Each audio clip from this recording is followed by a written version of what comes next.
lebih spesial dari agenda yang biasa kita lakukan.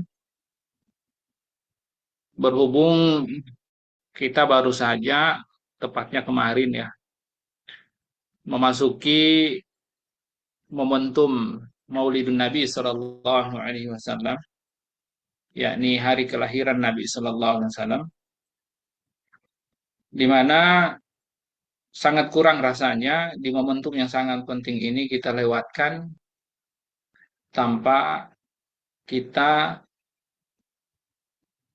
melakukan sebuah mudharasah, tazkirah, ya, peringatan akan kelahiran baginda Nabi Sallallahu Alaihi Wasallam, yang sebenarnya kita semua juga sebagai Muslim sangat memahami, sangat mengetahui bahwa seberapa besar keagungan, posisi, kedudukan baginda Nabi kita Muhammad Sallallahu Alaihi Wasallam bagi alam semesta. Sebagaimana Allah Subhanahu Wa Taala berfirman, "Wa ma arsalnaka illa rahmatan lil alamin." Tidaklah kami mengutus engkau ya Muhammad melainkan menjadi rahmat bagi seluruh alam semesta. Surat Al-Anbiya ayat 107.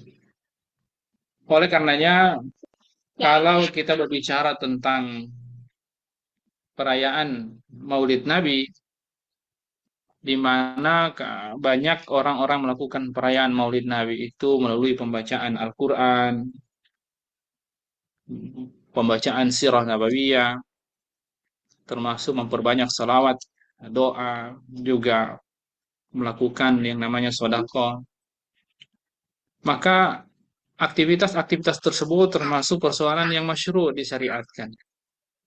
Termasuk persoalan yang apabila dilakukan insya Allah akan mendapatkan pahala dari Allah Subhanahu wa taala. Termasuk amal mustahab. Bahkan bisa mencapai derajat wajib ketika itu menjadi sebuah tuntutan.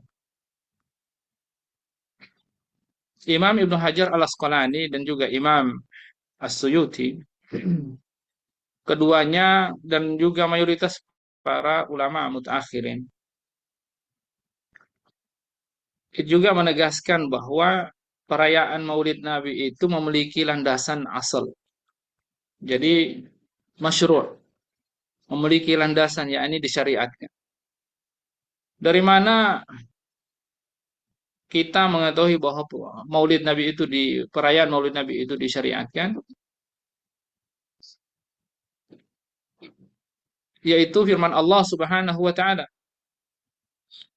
Firman Allah Subhanahu wa taala dalam Quran surat Yunus ayat 58, "Qul bi fadlillahi wa bi rahmatihi wa bidzalika falyafrahu huwa khairum mimma yajma'un." Katakanlah ya Muhammad, dengan karunia Allah Subhanahu wa taala dan juga rahmatnya, hendaklah dengan karunia tersebut dan juga rahmat Allah itu, hendaklah mereka bergembira. Dan itu bergembira atas rahmat dan karunia itu lebih baik dari apapun atau segala hal yang mereka kumpulkan, segala hal yang mereka miliki. Imam Ibnu Abbas, sahabat Nabi Sallallahu Alaihi Wasallam radhiyallahu anhu, seorang mufassir yang mendapatkan doa Nabi Sallallahu Alaihi Wasallam, beliau mengatakan bahwa fadlillah yang disebut dengan karunia Allah Subhanahu wa taala itu adalah ilmu dan Al-Qur'an. Ilmu atau Al-Qur'an. Karunia yang paling besar. Sementara rahmat Allah Subhanahu wa taala adalah diutusnya Nabi Muhammad sallallahu alaihi wasallam ke muka bumi ini, itu akan menjadi rahmat bagi seluruh alam semesta. Sebagaimana Allah Subhanahu wa taala berfirman, "Wa ma arsalnaka illa rahmatan lil alamin." Tidakkah kami mengutus engkau ya Muhammad menjadi rahmat bagi seluruh alam semesta. Maka perintah Allah Subhanahu wa taala dalam surat Yunus ayat 58, "Falyafrahu", hendaklah mereka bergembira atas dua hal tadi, yaitu karunia Allah berupa ilmu dan Al-Qur'an, hadis, ya. Kemudian yang kedua yaitu atas kelahiran, atas diutusnya baginda Nabi Shallallahu alaihi wasallam ke alam semesta ini menjadi petunjuk bagi orang-orang yang beriman, yang memberikan, menjelaskan, mengantarkan mereka kepada kebahagiaan dunia dan akhirat, sementara rahmat tersebut bagi orang-orang kafir, yakni mereka akan ditunda azabnya oleh Allah Subhanahu wa taala di muka bumi ini, sebagaimana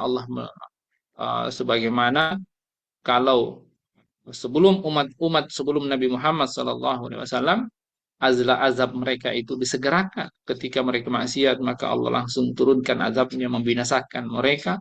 Tetapi pasca diutusnya Nabi SAW, Nabi meminta langsung kepada Allah Subhanahu Wa Taala agar menunda azab bagi umat beliau. Kalau kita berbicara tentang umatnya Nabi Shallallahu Alaihi Wasallam, maka umatnya Nabi SAW itu, ya, dalam pengertian yang umum artinya mencakup seluruh umat manusia yang hari ini ada muslim dan kafir, dan umatun khasah yang kedua adalah umat khasah yang khusus, yakni umat Islam. Jadi kalau ditanya umat Nabi itu siapa? Ya seluruh manusia.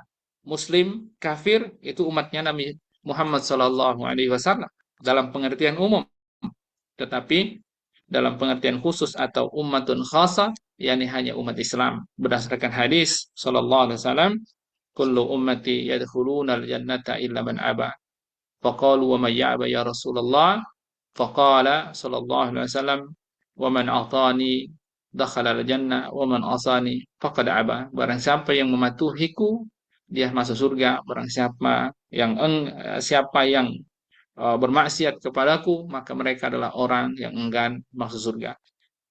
Penjelasan para ulama tentang kullu ummati, setiap umatku, makna umatku di situ adalah ummatun khassa, yakni umat Islam. Melalui hadis ini, maka umat Islam pada dasarnya mereka telah mendapatkan tiket dengan status mereka sebagai muslim, mereka mendapatkan tiket otomatis untuk menjadi penghuni surganya Allah Subhanahu wa taala.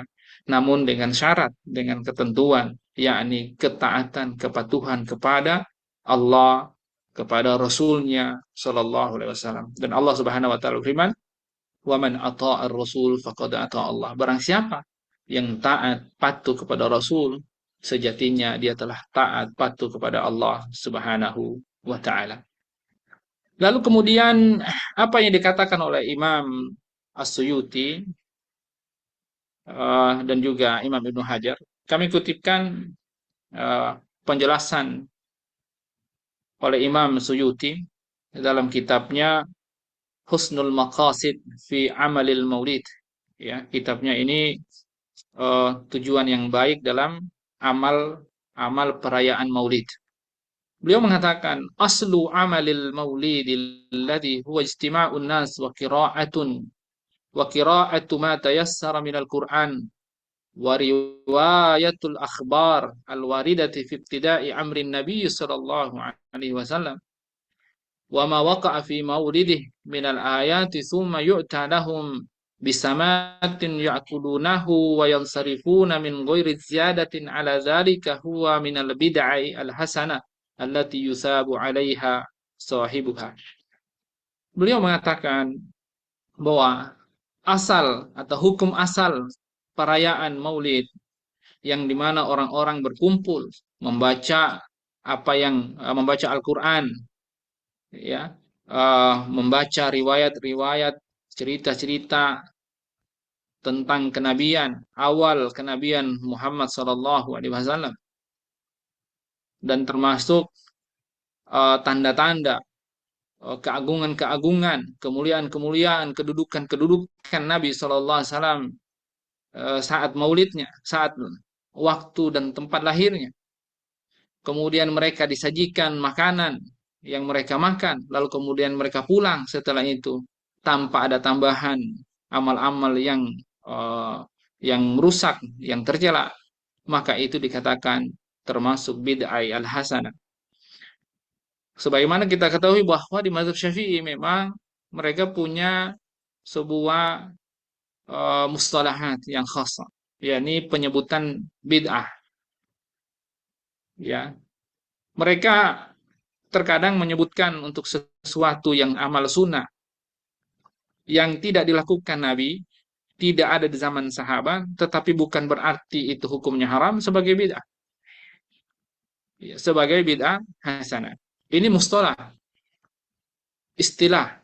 Dan istilah ini juga dipakai oleh Umar bin Khattab ketika menyebutkan sebuah sunnah mengumpulkan orang-orang saat sholat taraweh. Pertanyaannya, apakah sholat taraweh tidak dilakukan Nabi berjamaah? Nabi tidak memerintahkan berjamaah. Kala itu ketika Nabi SAW sedang sholat taraweh, lalu kemudian orang melihat Nabi sholat, mereka berkumpul di belakangnya menjadi makmum, dan terjadilah satu malam itu. Di malam yang kedua, Nabi melakukan yang serupa. Orang-orang melihat Nabi lalu berkumpul dan melakukannya. Nabi tidak memerintahkan. Hari ketiga juga terjadi demikian. Namun pada malam keempat, Nabi enggan keluar untuk melakukan amal tersebut, bukan karena Nabi ingin menyampaikan kepada mereka bahwa hal itu tercela atau itu haram. Tapi Nabi enggan karena Nabi khawatir ini akan memberatkan umatnya, karena khawatir Allah akan mewajibkan kepada umat Islam berjamaah sholat tarawih seperti berjamaah sholat Jumat. Maka di zaman Umar bin Khattab melihat orang-orang yang sholat tarawih masing-masing, ada yang berjamaah dengan jamaah yang kecil-kecil, lalu kemudian beliau berinisiatif untuk mengumpulkan semua mereka dalam satu jamaah, satu kelompok besar, hingga kemudian mereka jadilah satu jamaah sholat tarawih yang dipimpin oleh satu imam.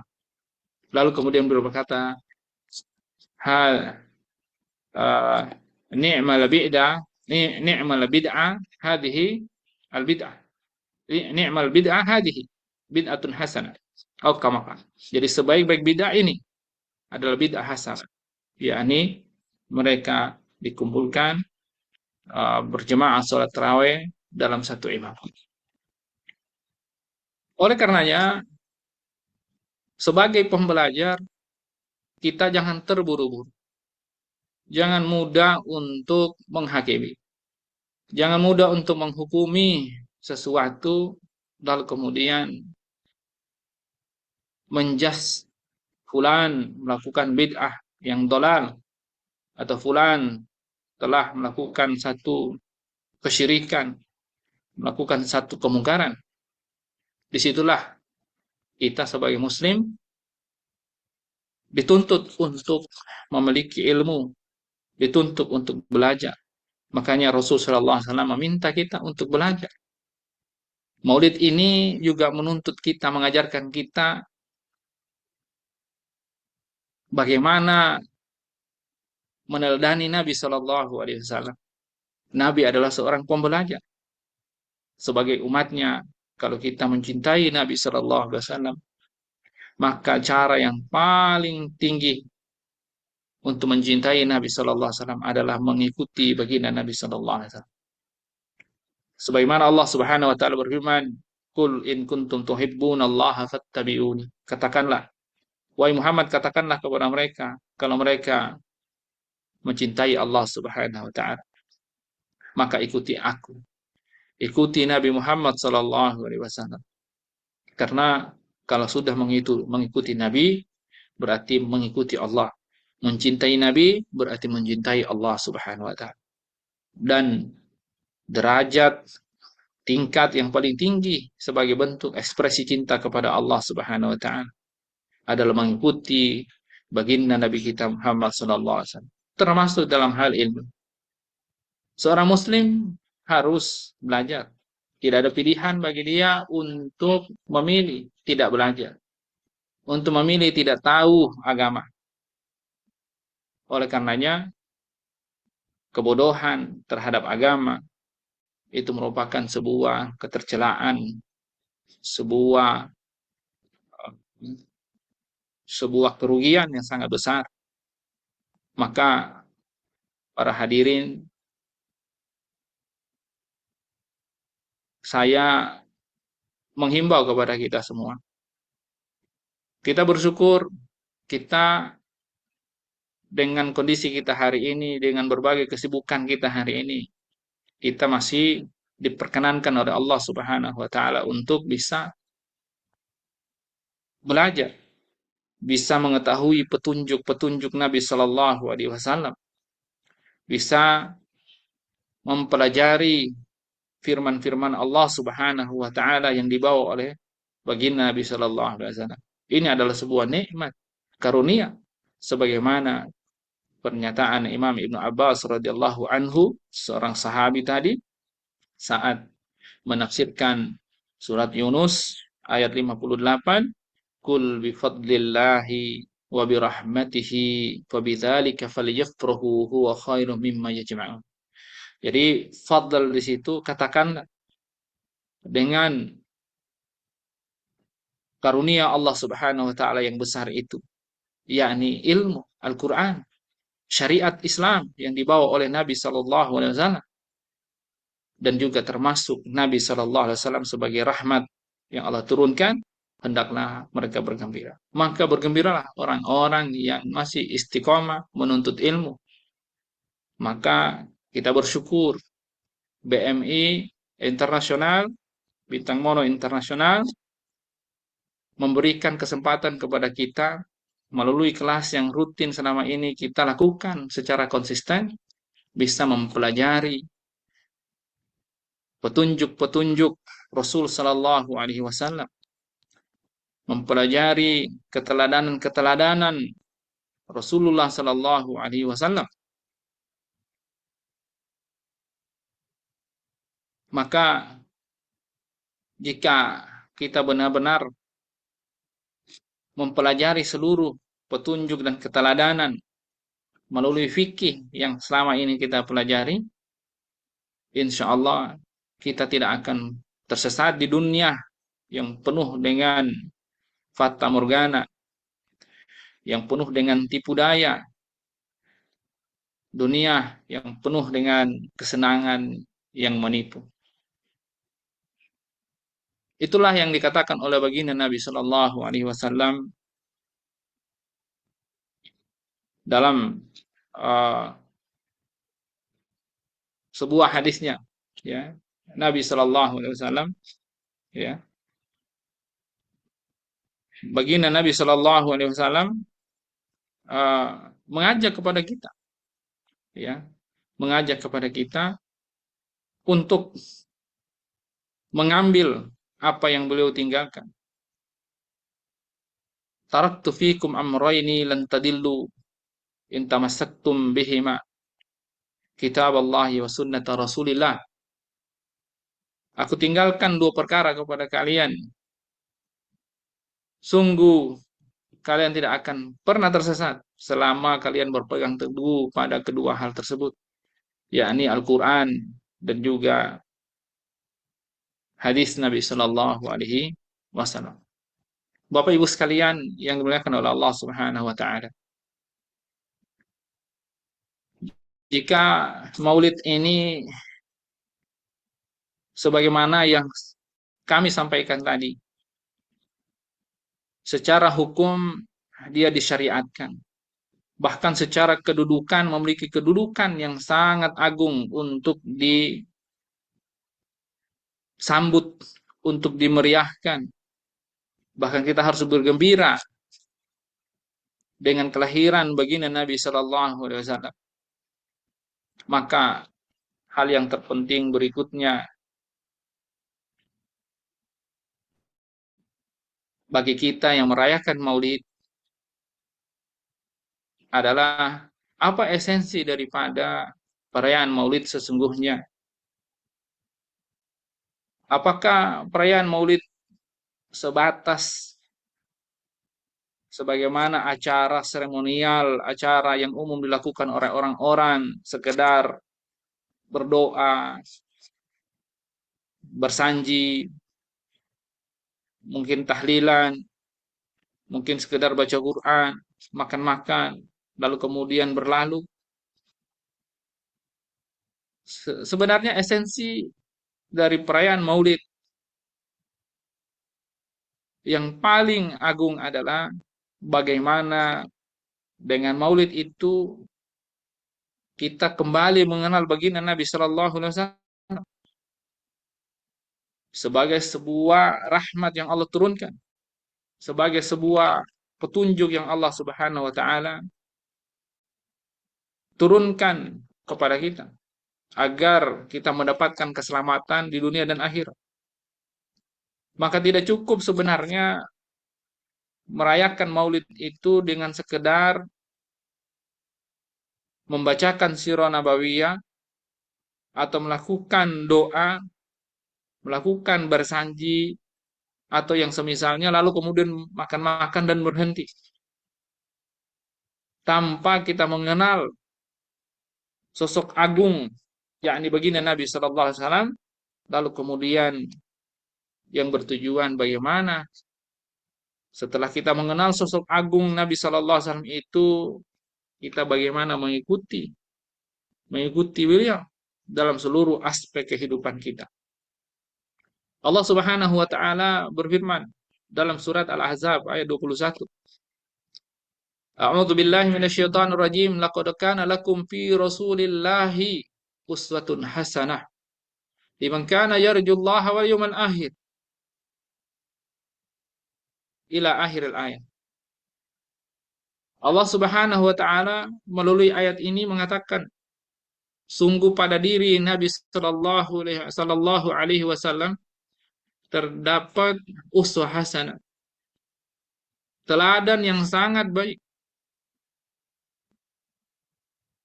Namun hal yang paling penting Bapak Ibu sekalian, ketika Allah Subhanahu wa taala menjelaskan pada potongan ayat berikutnya, ternyata keteladanan kita kepada Nabi, keteladanan Nabi Shallallahu Alaihi Wasallam dalam segala kehidupan beliau itu sebenarnya bertujuan untuk mengantarkan orang-orang yang mau meneladani beliau untuk mendapatkan pertemuan yang baik bersama Allah Subhanahu wa taala. Makanya Allah katakan liman kana yarjullaha wal yawmal akhir. Bagi mereka orang-orang yang berharap bertemu dengan Allah Subhanahu wa taala dengan baik dan juga bisa baik keadaannya saat yaumil akhir nanti, hari kiamat nanti. Kita tahu hari kiamat adalah hari yang sangat berat. Tidak ada yang sanggup menghadapi hari kiamat. Hari kematian yang disebut dengan kiamat kecil saja, tidak ada orang yang sanggup untuk menemuinya. Mana ada kita saat ditanya, mau mati? Lalu mengatakan, saya suka mati. Tidak ada.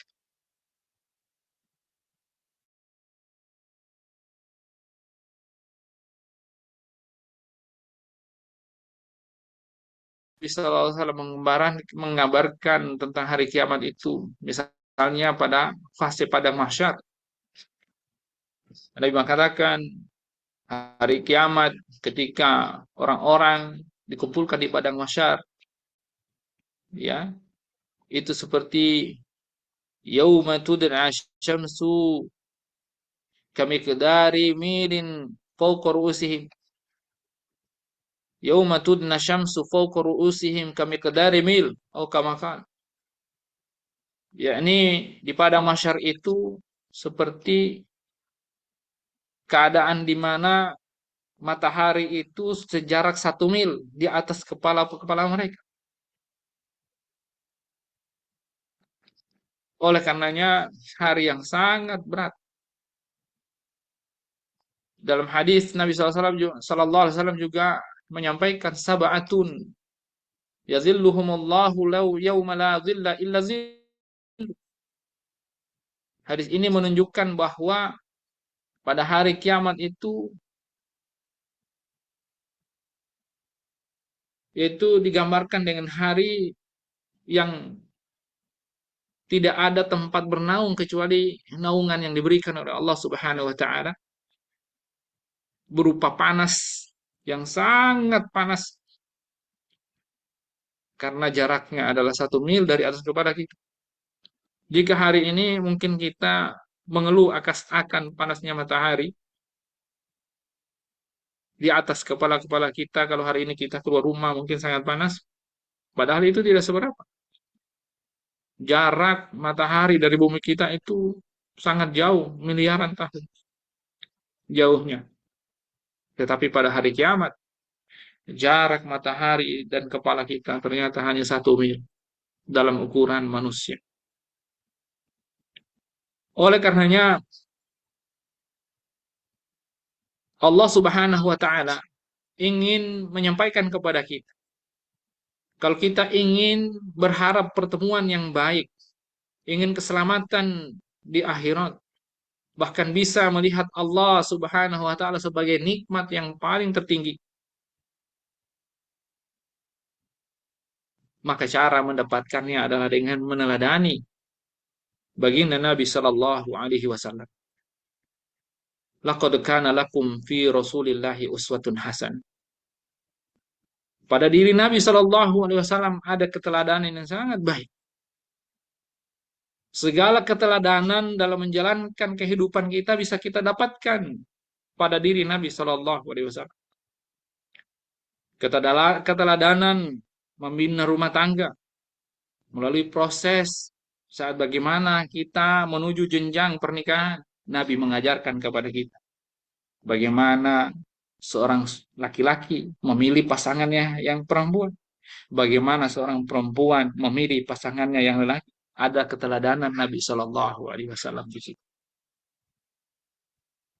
Nabi mengajarkan kepada kita para laki, kalau ingin menikahi wanita maka nikahilah karena 4 hal. Tunkahul mar'atu li arba'in, limaliha wali jamaliha wali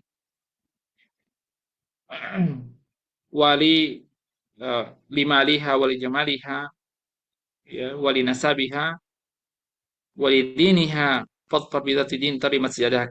Maka dipilih karena hartanya, karena cantiknya, karena kedudukannya, dan karena agamanya. Dan pilihlah karena agamanya, kamu akan beruntung. Ketika perempuan ingin memilih suaminya, memilih seorang pria menjadi suaminya, maka kita pun juga mendapatkan keteladanan pada Nabi Shallallahu Alaihi Wasallam. Jika ada laki-laki datang melamar kalian, kalian ridho dengan agamanya, maka segera nikah. Jangan ditolak, jangan dibiarkan, karena pasti akan terjadi fitnah yang sangat besar, dan seterusnya. Keteladanan dalam hal pernikahan, mencari jodoh ini juga sangat banyak sebenarnya. Bukan hanya pada aspek saat bagaimana tadi kita memilih, tapi bagaimana proses memilihnya itu. Ya, selain mempertimbangkan hal-hal tadi, Nabi kita juga mencontohkan kepada kita bagaimana mahar itu paling baik adalah yang sedikit. Bagaimana saat kita melangsungkan pernikahan, walimah itu dilakukan oleh mempelai pria, disunahkan. Aulim walau bidza walau bisyat. Bikinlah walimah walaupun hanya seekor kambing. Tidak harus besar dan tidak harus hutang-hutangan, memberatkan. Kalau mampunya seekor kambing, maka bikinlah seekor kambing. Kita dapatkan keteladanan. Tapi apa yang kita lihat pada kehidupan kita hari ini? Banyak orang melakukan pelanggaran-pelanggaran syariat untuk melakukan sesuatu yang sebenarnya di luar dari keteladanan bagi Nabi Sallallahu Alaihi Wasallam. Karena keluar dari keteladanan, maka mereka ya terjatuh pada kebinasaan, terlilit hutang yang ribawi dan seterusnya. Ketika sudah berumah tangga, Nabi juga memberikan keteladanan kepada kita bagaimana membina rumah tangga. Rasul adalah contoh terbaik sebagai seorang suami. Sementara Ummahatul Mukminin, istri-istri beliau menjadi ibu-ibu yang paling terbaik yang dapat dicontoh oleh para muslimah hari ini. Nabi Shallallahu Alaihi Wasallam bersabda, khairukum li ahli wa ana khairukum li ahli. Sebaik-baik kalian adalah yang paling baik pada keluarga dan aku adalah yang paling baik terhadap keluarga. Nabi Shallallahu Alaihi Wasallam di sini mengajarkan kita sebuah keteladanan membina rumah tangga. Rumah tangga itu bukan hubungan tuan atau majikan dan pekerjanya, bukan hubungan bos dan bawahan, bukan hubungan pemimpin dan yang dipimpin, tetapi rumah tangga adalah hubungan persahabatan antara seorang suami dan istri. Allah jadikan suami sebagai qawam, ar-rijalu qawwamuna 'alan nisa, sementara para istri, para wanita yang menjadi istri, Allah jadikan mereka sebagai penjaga harta suami, pengurus anak-anaknya, dan seterusnya. Semuanya memiliki amanah. Semuanya oleh Nabi Sallallahu Alaihi Wasallam juga disebut sebagai ya pemimpin atau ra'in. Kullukum ra'in wa kullukum mas'ulun an ra'iyati. Termasuk istri disebut juga sebagai ra'in di situ, pemimpin atau pengurus. Oleh karenanya, kalau kita meneladani Nabi Shallallahu Alaihi Wasallam, maka tidak akan terjadi yang namanya KDRT. Tidak akan terjadi yang namanya hari ini orang rebutan anak ketika harus cerai. Karena pada dasarnya Nabi Shallallahu Alaihi Wasallam pun juga telah memberikan keteladanan sampai ketika sebuah rumah tangga tidak bisa dipertahankan dan harus bercerai, maka Nabi Shallallahu Alaihi Wasallam juga telah memberikan keteladanan yang sangat detail. Ya, makanya Allah Subhanahu wa taala berfirman, ya, fa imsakum bima'ruf au tasrihun bi ihsan. Kalau harus bisa dipertahankan rumah tangga itu, maka pertahankan harus baik. Kalau tidak bisa berbuat baik, tidak bisa ketemu dan harus bisa tasrih, maka haruslah baik-baik. Maka kita tidak akan dapatkan tuh seperti apa yang hari ini kita saksikan di masyarakat kita. Ketika cerai harus berantem, dibawa ke pengadilan, gondok-gondotan, tuntut-tuntutan, menuntut hak, gonogini, menuntut pengasuhan anak. Yang pada dasarnya sebenarnya dalam Islam sudah diatur. Bagaimana anak itu diurus bersama. Kalau kita mencontoh, menteladani Nabi Sallallahu Alaihi Wasallam, maka kita akan dapatkan keteladanan yang sempurna, yang paripurna. Nabi Shallallahu Alaihi Wasallam sebagai seorang suami, juga sebagai seorang nabi dan juga seorang pemimpin. Tapi Nabi itu berbuat baik kepada keluarga. Makanya Nabi mengatakan, anak khairukum li ahli. Saya paling baik kepada keluarga. Nabi juga memberikan keteladanan kepada kita. Bagaimana Nabi selain sebagai seorang nabi, pemimpin, juga sebagai seorang suami, beliau membantu istri-istri beliau, urusan rumah, dan seterusnya. Dalam riwayat Aisyah radhiyallahu anha, Nabi itu memperbaiki sendal dan memperbaiki atau melakukan hal-hal pekerjaan rumah dan seterusnya dan seterusnya. Jika hal ini kita lakukan, insya Allah keluarga kita baik. Kalau keluarga kita baik, insya Allah saat suami itu keluar mencari nafkah pun juga akan baik. Dan hari ini, kenapa saya banyak berbicara tentang keluarga, keteladanan dalam keluarga? Karena hari ini banyak orang rusak di luar karena rusak di rumahnya. Banyak para suami tidak eh, tidak bisa fokus dalam bekerja, tidak konsentrasi dalam melakukan kegiatan karena tuntutan dari rumah atau hubungan antara suami dan istri di rumahnya tidak baik. Maka sudah saatnya kaum muslimin menjadikan keteladanan Nabi SAW dalam hal rumah tangga sehingga kemudian ia bisa menjalankan rumah tangganya dengan selamat, bahagia di dunia dan akhir. Demikian juga kalau kita berbicara tentang keteladanan. Nabi SAW adalah contoh teladan terbaik dalam hal bertetangga.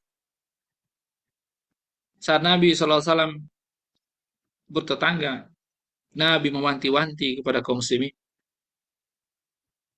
Sebagaimana dalam hadis yang sahih, man kana yu'minu billahi wal yu man kana yu'minu billahi wal yawmil akhir falyukrim jarahu. Barang siapa yang beriman kepada Allah dan hari akhir, hendaklah ia memuliakan tamunya. Ya, hendaklah ia memuliakan tetangganya. Hingga kemudian saking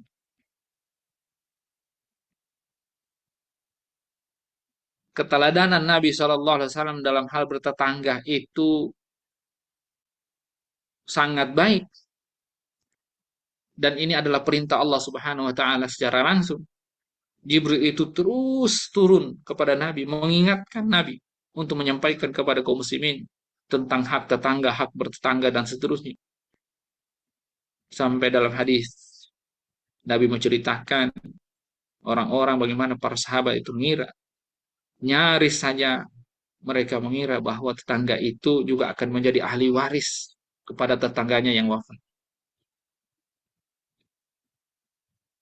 Bahkan Nabi memberikan keteladanan dengan mengatakan barang siapa yang beriman la yu'minu ahdakum, tidak beriman salah seorang. Man ba'ta sya'banan wajaruhu ju'an. Tidak beriman seseorang yang tidur kenyang di malam hari namun tetangganya itu kelaparan. Islam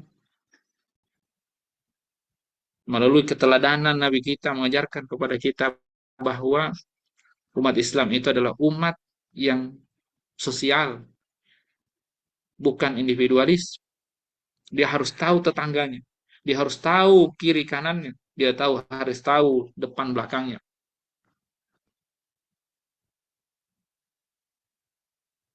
Nabi SAW juga adalah teladan terbaik bagi orang-orang yang ingin melakukan perdagangan, melakukan bisnis.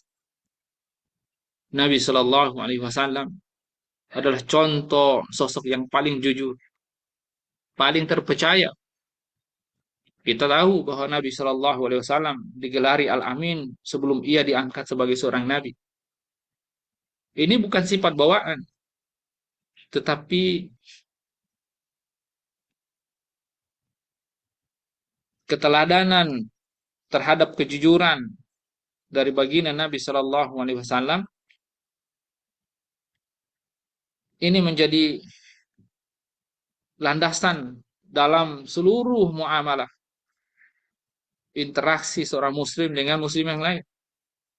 Karena jujur yang diteladankan oleh Nabi SAW itu adalah sifat akhlak yang menjadi tujuan diutusnya baginda Nabi SAW. Sebagaimana Nabi SAW bersabda, innama bu'istuli utamima makarimal akhlak. Sesungguhnya aku diutus untuk menyempurnakan akhlak manusia, dan jujur adalah bagian daripada akhlak. Dan jujur itu terdapat pada segala hal. dalam hablum minallah saat kita sholat. Kita harus jujur di hadapan Allah Subhanahu wa taala. Mungkin kita bisa membohongi orang, mengatakan sholat padahal kita tidak sholat. Seperti orang munafik, mereka menipu orang-orang dengan keislaman mereka, dengan sholat mereka. Padahal mereka pada dasarnya tidak beriman, dan kalaupun mereka sholat pada dasarnya sholatnya betul bukan betul Allah. Wahum kusana. Kalau mereka sholat, Allah ceritakan mereka sholatnya malas-malasan. Jujur juga kita dapatkan pada hablum nafs, pada diri mereka sendiri, di mana orang jujur pada dirinya sendiri dan banyak orang-orang yang menipu dirinya sendiri. Orang-orang yang menipu diri mereka sendiri kalau menggunakan pengistilahan Al-Qur'an adalah mereka orang-orang yang melanggar syariat. Mereka adalah orang-orang yang menipu diri mereka sendiri. Jadi, kalau pengen tahu siapa orang-orang yang tidak jujur pada diri mereka sendiri, yang menipu diri mereka sendiri adalah mereka orang-orang yang bermaksiat. Orang-orang yang menyelisihi Allah dan Rasulnya itu sejatinya adalah menipu diri mereka sendiri. Jujur juga kita dapatkan, dan ini paling umum adalah pada hablum minan nas, pada hubungan manusia antar sesama manusia.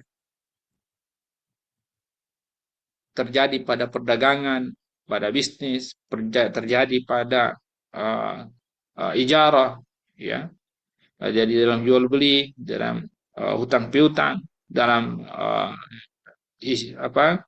sewa menyewa, kerja mempekerjakan, dalam berbagai bentuk muamalah. Maka Nabi Shallallahu Alaihi Wasallam mengajarkan kepada kita sebuah keteladanan dalam hal berdagang, dalam hal bermuamalah. Di antaranya adalah harus jujur. Dan di antaranya adalah selain jujur adalah ya berkata baik. Kul khairan aw liyasmut. Kalau kita berkata, katalah yang baik. Kalau enggak, diam. Dalam hadis Nabi SAW mengatakan, alamatul munafiki salasu. Idza haddatsa kadzaba wa idza wa'ada akhlafa wa idza tumina khana. Tanda munafik itu ada 3. Kalau berbicara suka bohong, kalau berjanji mengingkari, dan kalau dipercaya dia khianat. Maka mafhum mukhalafahnya adalah untuk kita tidak melakukan amal munafik, tidak masuk dalam ciri-ciri munafik tersebut adalah kalau kita berbicara harus jujur. Kalau kita berjanji harus tepati. Dan kalau kita dipercaya, maka kita harus jangan khianat. Harus ya dapat dipercaya.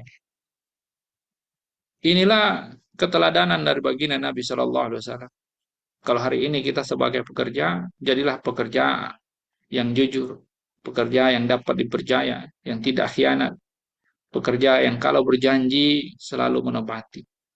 Kalau kita sebagai seorang istri, sebagai seorang suami, jadilah suami atau istri, jadi anak yang seperti itu. Kalau kita sebagai tetangga, jadilah tetangga yang baik, yang tidak menyakiti tetangganya. Nabi SAW bersabda, al-muslimu man salimal muslimuna min lisanihi wa yadihi. Muslim itu adalah yang muslim lainnya selamat dari lidahnya, lisannya, dan juga perbuatan. Nabi SAW juga memberikan keteladanan yang luar biasa kepada kita. Beliau mencontohkan sebagai seorang pemimpin. Seorang pemimpin itu adalah amanah. Amanah yang paling besar. Bisa menjadi kemuliaan, sekaligus juga bisa menjadi kehinaan. Dalam sebuah hadis sahih, ketika Abu Dzar Al-Ghifari radhiyallahu anhu meminta kepada Nabi Shallallahu Alaihi Wasallam untuk memberikan beliau sebuah jabatan, bukan karena Abu Dzar Ghifari ini rakus jabatan atau suka penjilat atau orang gak benar, tapi beliau ingin berkontribusi, ingin beramal soleh melalui amanah jabatan tanggung jawab yang diberikan Nabi kepadanya. Lalu Nabi SAW mengatakan kepada Abu Dzar, ya Abu Dzar, innaka la dhaif wa innaha la amanah. Innaha yaumal qiyamati khizyun wan nadama. Oh kama qala. Wahai Abu Dzar, sesungguhnya kamu itu lemah. Sementara kekuasaan itu adalah amanah. Hari kiamat nanti kelak ia akan menjadi khizyun wan nadama, menjadi kehinaan dan juga penyesalan. Maka Nabi Shallallahu Alaihi Wasallam mencontohkan bagaimana harusnya seorang pemimpin, bagaimana harusnya seorang yang diberikan jabatan itu mengurus rakyatnya. Maka jabatan kekuasaan sejatinya adalah jabatan menegakkan hukum-hukum Allah secara luas di masyarakat. Dan itulah sebenarnya amanah daripada jabatan kekuasaan. Dan tujuan kekuasaan dalam Islam adalah mengurus urusan umat. Berdasarkan hadis, kullukum ra'in wa kullukum mas'ulun an ra'iyati fal imamu 'alan nasi huwa ra'in wa huwa mas'ulun anhu. Setiap kalian adalah pemimpin dan ia bertanggung jawab terhadap apa yang dipimpin, yang diurus.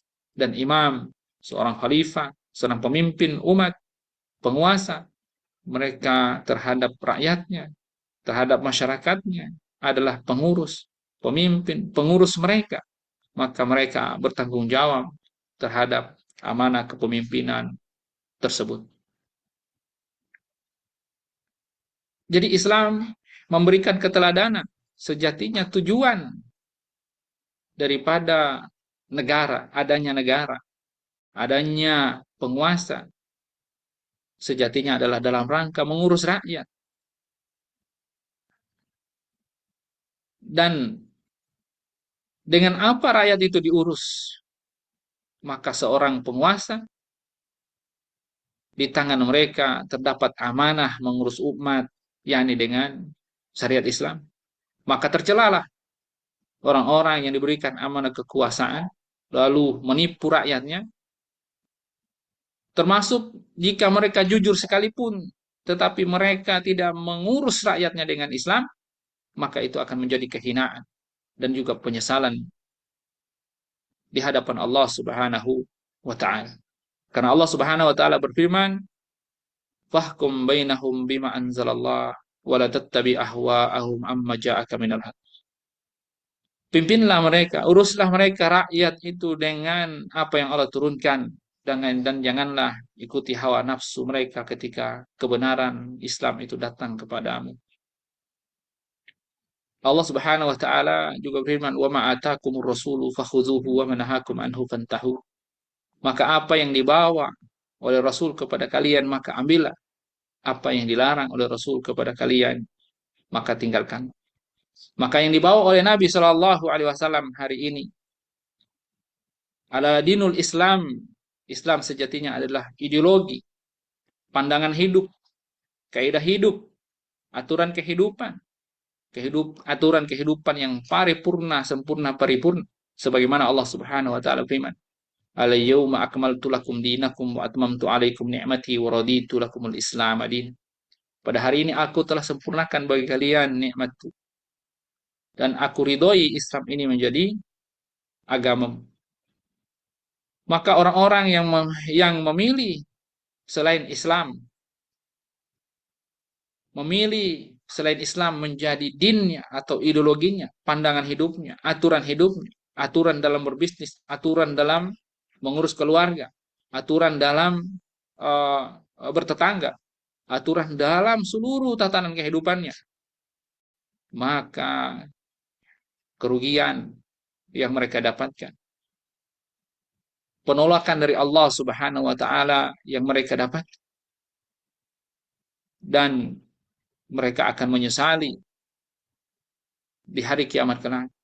Allah Subhanahu wa taala firman, "Wa may yabtaghi ghairal islami dina fala yuqbala minhu wa huwa fil akhirati minal khasirin."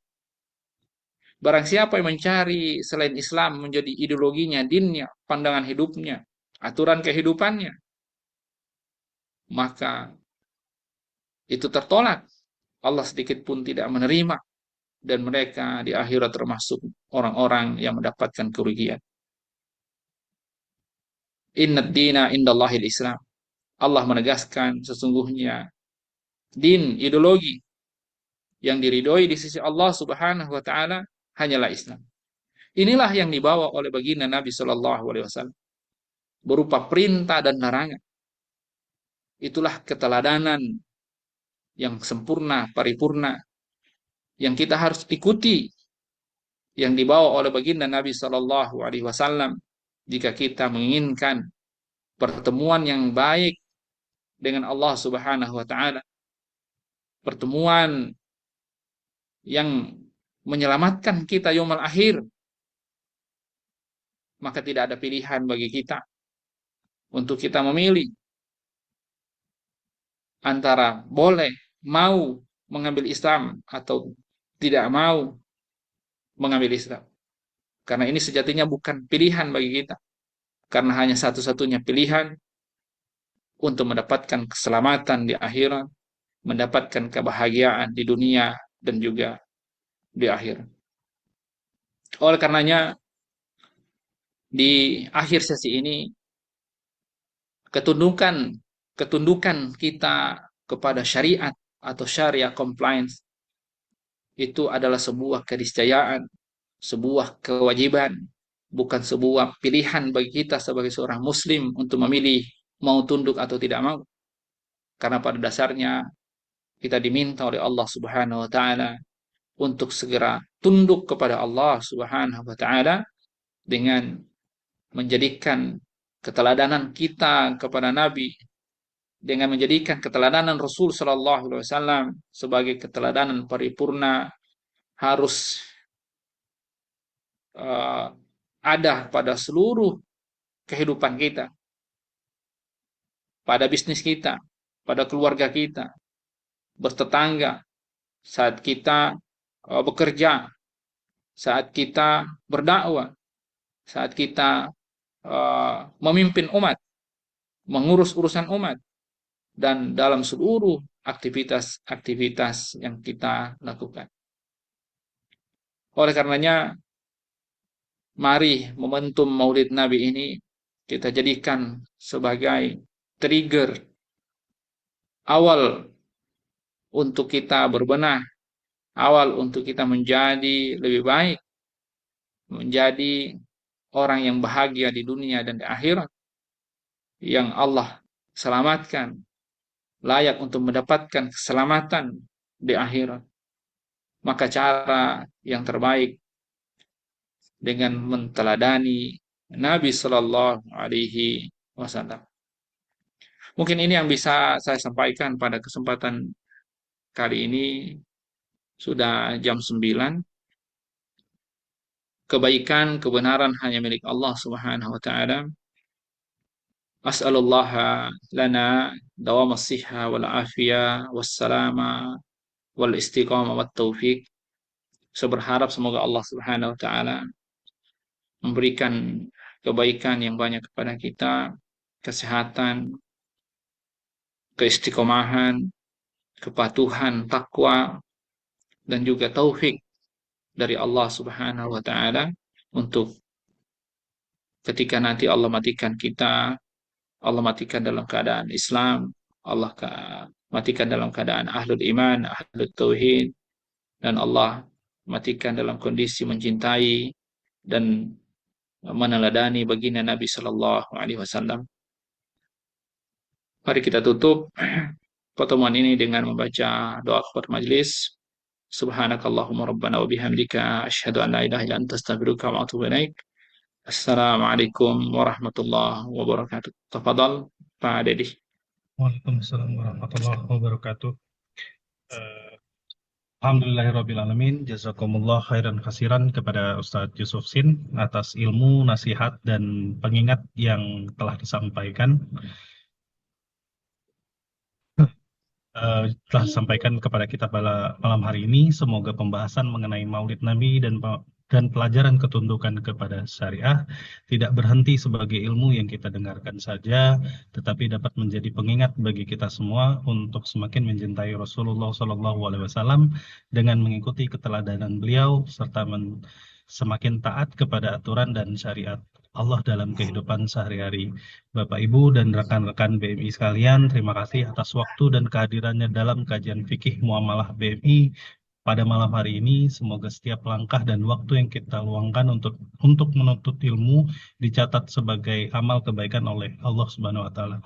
Semoga Allah senantiasa memberikan keberkahan kepada kita, keluarga kita, serta seluruh aktivitas dan usaha yang kita jalankan. Amin.